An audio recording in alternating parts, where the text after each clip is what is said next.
Students, ಇಂದಿನ ತರಗತಿಯಲ್ಲಿ ನಾವು 9ನೇ ತರಗತಿಯ ಅಧ್ಯಾಯ 5 ಯೂಕ್ಲಿಡ್ನ ರೇಖಾಗಣಿತದ ಪ್ರಸ್ತಾವನೆ ಇದರಲ್ಲಿ ಅಭ್ಯಾಸ 5.1ರ ಲೆಕ್ಕಗಳನ್ನು ಬಿಡಿಸುತ್ತಾ ಹೋಗೋಣ.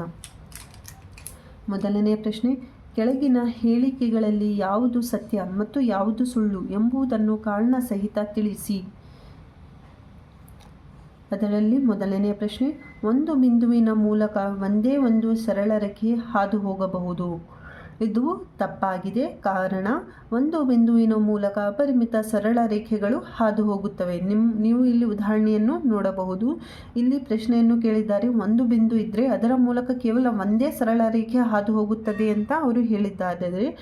ಆದರೆ ಇದು ಹೇಳಿಕೆ ತಪ್ಪಾಗಿದೆ. ಏಕೆಂತಂದರೆ ಒಂದು ಬಿಂದು ಇದ್ದರೆ ಅದರ ಮೂಲಕ ಅಪರಿಮಿತ ಸರಳ ರೇಖೆಗಳು ಏನಾಗುತ್ತವೆ, ಹಾದು ಹೋಗುತ್ತವೆ. ನೀವು ಇಲ್ಲಿ ನೋಡಿದ್ದೀರಿ ಚಿತ್ರದಲ್ಲಿ ಅಪರಿಮಿತ ಸರಳ ರೇಖೆಗಳು ಹಾದು ಹೋಗಿವೆ ಒಂದು ಬಿಂದುವಿನ ಮೂಲಕ. ಆದ್ದರಿಂದ ಈ ಹೇಳಿಕೆ ತಪ್ಪಾಗಿದೆ. ಎರಡನೇ ಪ್ರಶ್ನೆ, ಎರಡು ಪ್ರತ್ಯೇಕ ಬಿಂದುಗಳ ಮೂಲಕ ಅಪರಿಮಿತ ರೇಖೆಗಳು ಹಾದು ಹೋಗುತ್ತವೆ. ಇದು ತಪ್ಪಾಗಿದೆ. ಇದು ಉತ್ತರ ತಪ್ಪಾಗಿದೆ. ಏಕೆಂತಂದರೆ ಎರಡು ವಿಭಿನ್ನ ಬಿಂದುಗಳನ್ನು ಕೊಟ್ಟಾಗ ಅವುಗಳ ಮೂಲಕ ಹಾದು ಹೋಗುವಂತೆ ಒಂದೇ ಒಂದು ಸರಳ ರೇಖೆ ಎಳೆಯಬಹುದು. ನೀವಿಲ್ಲಿ ಚಿತ್ರದಲ್ಲಿ ನೋಡಬಹುದು. ಎರಡು ಪ್ರತ್ಯೇಕ ಬಿಂದುಗಳನ್ನು ಕೊಟ್ಟಾಗ ಎರಡು ಬಿಂದುಗಳನ್ನು ಅವರು ಕೊಟ್ಟಿದ್ದಾರೆ. ಅದರಲ್ಲಿ ಅಪರಿಮಿತ ಸರಳ ರೇಖೆಗಳು ಹಾದು ಹೋಗುವುದಿಲ್ಲ. ಏಕೆಂತಂದರೆ ಎರಡು ಬಿಂದುಗಳನ್ನು ಕೊಟ್ಟಾಗ ಅದರಲ್ಲಿ ಕೇವಲ ಒಂದೇ ಒಂದು ಸರಳ ರೇಖೆಯನ್ನು ನಾವು ಎಳೆಯಬಹುದು. ಮೂರನೆಯ ಪ್ರಶ್ನೆ, ಒಂದು ಅಂತ್ಯಗೊಂಡಿರುವ ರೇಖೆಯನ್ನು ಎರಡು ಬದಿಗಳಲ್ಲಿ ಅನಿರ್ದಿಷ್ಟವಾಗಿ ವೃದ್ಧಿಸಬಹುದು. ಇದು ಸರಿಯಾಗಿದೆ. ಕಾರಣ, ಒಂದು ಅಂತ್ಯಗೊಂಡಿರುವ ಈಗ ಒಂದು ರೇಖೆಯನ್ನು ಕೊಟ್ಟಿದ್ದಾರೆ AB. ಇದೊಂದು ರೇಖೆಯಾಗಿದೆ. ನಾವು ಇದನ್ನು ಅನಿರ್ದಿಷ್ಟವಾಗಿ ಎಷ್ಟಾದರೂ ನಾವು ಎರಡು ಬದಿಗಳಲ್ಲಿ ವೃದ್ಧಿಸಬಹುದು.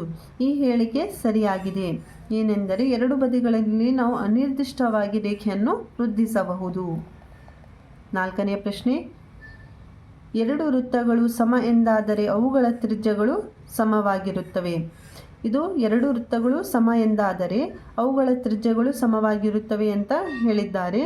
ಅಂತಂದರೆ ಈ ಹೇಳಿಕೆ ಸರಿಯಾಗಿದೆ. ಏಕೆಂತಂದರೆ ಇದರ ಕಾರಣ ಸಮತ್ರಿಜ್ಯಗಳು ಸಮನಾದ ವೃತ್ತಗಳನ್ನು ಉಂಟು ಮಾಡುತ್ತವೆ. ಕಾರಣ ಬರೀರಿ, ಸಮನಾದ ತ್ರಿಜ್ಯಗಳು ಸಮನಾದ ವೃತ್ತಗಳನ್ನು ಉಂಟು ಮಾಡುತ್ತವೆ.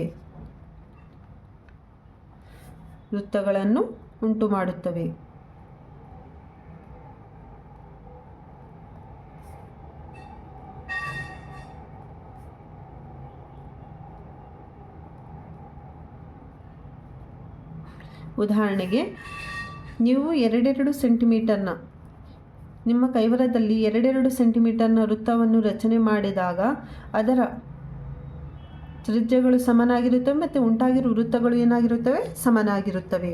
ಐದನೇ ಪ್ರಶ್ನೆ, ಚಿತ್ರ 2.9ರಲ್ಲಿ AB = PQ ಮತ್ತು PQ = XY ಎಂದಾದರೆ AB = XY ಆಗಿರುತ್ತದೆ. ಸರಿ. ಕಾರಣ, ಒಂದೇ ಅಂಶಕ್ಕೆ ಸಮನಾಗಿರುವ ಅಂಶಗಳು ಒಂದಕ್ಕೊಂದು ಸಮನಾಗಿರುತ್ತವೆ. ನೀವು ಇದರಲ್ಲಿ ನೋಡಬಹುದು. ಚಿತ್ರದಲ್ಲಿ AB = PQ ಅಂತ ಪ್ರಶ್ನೆಯಲ್ಲಿ ಹೇಳಿದ್ದಾರೆ. AB ಈ ಚಿತ್ರವು ಈ ಚಿತ್ರಕ್ಕೆ ಸಮನಾಗಿದೆ ಅಂತ ಅಂದಿದ್ದಾರೆ. ಮತ್ತು PQ = XY, PQನು XYಗೆ ಸಮವಾಗಿದೆ ಅಂತ ಹೇಳಿದ್ದಾರೆ. ಅಂತಂದರೆ ಒಂದಕ್ಕೊಂದು ಸಮನಾಗಿರುವ ಅಂಶಗಳು ಒಂದಕ್ಕೊಂದು ಏನಾಗಿರುತ್ತವೆ, ಸಮನಾಗಿರುತ್ತವೆ. ಆದ್ದರಿಂದ AB = XYಗೆ ಸಮನಾಗಿರುತ್ತದೆ. ಎರಡನೇ ಪ್ರಶ್ನೆ, ಕೆಳಗಿನ ಪ್ರತಿಯೊಂದು ಪದಕ್ಕೂ ಒಂದೊಂದು ವ್ಯಾಖ್ಯೆಯನ್ನು ನೀಡಿರಿ. ಇವುಗಳನ್ನು ವ್ಯಾಖ್ಯಾನಿಸುವ ಮೊದಲು ಬೇರೆ ಯಾವುದಾದರೂ ಪದಗಳನ್ನು ವ್ಯಾಖ್ಯಾನಿಸುವ ಅಗತ್ಯವಿದೆಯೇ? ಇದ್ದರೆ ಅವುಗಳು ಯಾವ್ಯಾವು ಅಂತ ಕೇಳಿದ್ದಾರೆ. ಮೊದಲನೆಯ ಪ್ರಶ್ನೆಗೆ ಹೇಳಿದ್ದಾರೆ, ಸಮಾಂತರ ರೇಖೆಗಳು. ಎರಡು ರೇಖೆಗಳನ್ನು ಎರಡು ಕಡೆ ವೃದ್ಧಿಸಿದಾಗ ಅವು ಛೇದಿಸದೇ ಇದ್ದರೆ ಅಂತಹ ರೇಖೆಗಳಿಗೆ ನಾವು ಸಮಾಂತರ ರೇಖೆಗಳು ಅಂತ ಕರೆಯುತ್ತೇವೆ. ಸಮಾಂತರ ರೇಖೆಗಳು ಅಂತಂದರೆ ಎರಡು ರೇಖೆಗಳನ್ನು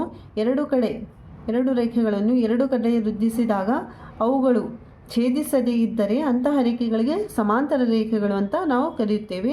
ಇದರಲ್ಲಿ ಬಂದಿರುವ ಅಂಶಗಳು ಅಂತಂದರೆ ರೇಖೆಯನ್ನು ನಾವು ತಿಳಿದುಕೊಳ್ಳಬೇಕು. ರೇಖೆ ಅಂತಂದರೆ ಏನು ಮತ್ತು ಬಿಂದು ಅಂತಂದರೆ ಏನು ಅಂತ ನಾವು ತಿಳಿದುಕೊಳ್ಳಬೇಕಾಗುತ್ತದೆ. ಮೊದಲನೇದಾಗಿ ರೇಖೆ. ನೇರವಾಗಿರುವ ಬಿಂದುಗಳನ್ನು ಕೂಡಿಸುವ ರೇಖೆಗೆ ನಾವು ಗೆರೆಯೇ, ಕೂಡಿಸುವ ಗೆರೆಯೇ ರೇಖೆ ಆಗಿರುತ್ತದೆ. ನೆಕ್ಸ್ಟ್ ಬಿಂದು. ಯಾವುದೇ ಉದ್ದ ಮತ್ತು ಅಗಲಗಳಿಲ್ಲದೆ ಚುಕ್ಕಿಯನ್ನು ಬಿಂದು ಎಂದು ಕರೆಯುತ್ತೇವೆ. ಬಿಂದುಗೆ ಯಾವುದೇ ಉದ್ದ ಆಗಲಿ ಅಗಲಾಗಿ ಇರುವುದಿಲ್ಲ, ಆದ್ದರಿಂದ ಅದನ್ನು ನಾವು ಬಿಂದು ಅಂತ ಕರೆಯುತ್ತೇವೆ. ಎರಡನೇ ಪ್ರಶ್ನೆ, ಲಂಬ ರೇಖೆಗಳು. ಒಂದು ರೇಖೆ ಇನ್ನೊಂದು ರೇಖೆಯನ್ನು 90 ಡಿಗ್ರಿ ಕೋನದಲ್ಲಿ, ಒಂದು ರೇಖೆ ಇನ್ನೊಂದು ರೇಖೆಯನ್ನು 90 ಡಿಗ್ರಿ ಕೋನದಲ್ಲಿ ಛೇದಿಸಿದ್ದರೆ ಅವುಗಳನ್ನು ಲಂಬ ರೇಖೆಗಳು ಎಂದು ಕರೆಯುತ್ತೇವೆ. ಇಲ್ಲಿ ಎರಡು ರೇಖೆಗಳು ಲಂಬ ರೇಖೆಯಲ್ಲಿ ಛೇದಿಸಿವೆ, ಆದ್ದರಿಂದ ಇಂಥ ರೇಖೆಗಳಿಗೆ ನಾವು ಲಂಬ ರೇಖೆಗಳು ಅಂತ ಕರೆಯುತ್ತೇವೆ. ಇದರಲ್ಲಿ ಬಂದಿರುವ ಅಂಶ ಎಂದರೆ ಕೋನ. ಕೋನವನ್ನು ನಾವು ತಿಳಿದುಕೊಳ್ಳಬೇಕು. ಕೋನ ಅಂತಂದರೆ ಎರಡು ಕಿರಣಗಳ ನಡುವಿನ ಅಂತರವೇ ಕೋನ ಆಗಿರುತ್ತವೆ. ಎರಡು ಕಿರಣಗಳ ನಡುವಿನ ಅಂತರವೇ ಕೋನ ಆಗಿರುತ್ತದೆ. ಮೂರನೆಯದು ರೇಖಾಖಂಡ. ಸರಳ ರೇಖೆಯ ಕತ್ತರಿಸಿದ ಭಾಗವನ್ನು ನಾವು ರೇಖಾಖಂಡ ಅಂತ ಕರೆಯುತ್ತೇವೆ. ಇದೊಂದು ಸರಳ ರೇಖೆ ಇದೆ. ಸರಳ ರೇಖೆಯನ್ನು ಕತ್ತರಿಸಿದಾಗ ನಮಗೆ ಸಿಗುವ ಭಾಗ, ಸರಳ ರೇಖೆಯನ್ನು ಕತ್ತರಿಸಿದಾಗ ಸಿಗುವ ಭಾಗವನ್ನು, ಈ ಭಾಗ AB ಭಾಗವನ್ನು ನಾವು ರೇಖಾಖಂಡ ಅಂತ ಕರೆಯುತ್ತೇವೆ. ಇದರಲ್ಲಿ ಸರಳ ರೇಖೆ ಅಂತ ಅನ್ನುವ ಅಂಶವನ್ನು ನಾವು ತಿಳಿದುಕೊಳ್ಳಬೇಕು. ಸರಳ ರೇಖೆ ಅಂತಂದರೆ ಎರಡು ಕಡೆ ಅಂತ್ಯವಿಲ್ಲದೆ ವೃದ್ಧಿಸಬಹುದಾದ ರೇಖೆ ಇದೆ, ನಾವು ಸರಳ ರೇಖೆ ಅಂತ ಕರೆಯುತ್ತೇವೆ. ಎರಡು ಕಡೆ ನಾವು ಅನಿರ್ದಿಷ್ಟವಾಗಿ ವೃದ್ಧಿಸಬಹುದು. ಒಂದು ವೃತ್ತದ ತ್ರಿಜ್ಯ. ಯಾವ ಅಳತೆಯಿಂದ ವೃತ್ತವನ್ನು ರಚಿಸುತ್ತೇವೆ ಅದೇ ತ್ರಿಜ್ಯ ಆಗಿರುತ್ತದೆ. ನಮಗೆ ಎಷ್ಟು ತ್ರಿಜ್ಯವನ್ನು ಕೊಟ್ಟಿರುತ್ತಾರೋ ಅಷ್ಟು ನಾವು ತ್ರಿಜ್ಯದಿಂದ ವೃತ್ತವನ್ನು ರಚಿಸುತ್ತೇವೆ. ಆದ್ದರಿಂದ ಯಾವ ಅಳತೆಯಿಂದ ವೃತ್ತವನ್ನು ರಚಿಸುತ್ತೇವೆಯೇ ಅದೇ ತ್ರಿಜ್ಯ ಆಗಿರುತ್ತದೆ. ಇದರಲ್ಲಿ ವೃತ್ತದ ಕೇಂದ್ರ ಬಿಂದು, ಇದನ್ನು ತಿಳಿದುಕೊಳ್ಳಬೇಕು. ವೃತ್ತದ ನಡುವೆ ಇರುವ ಬಿಂದು.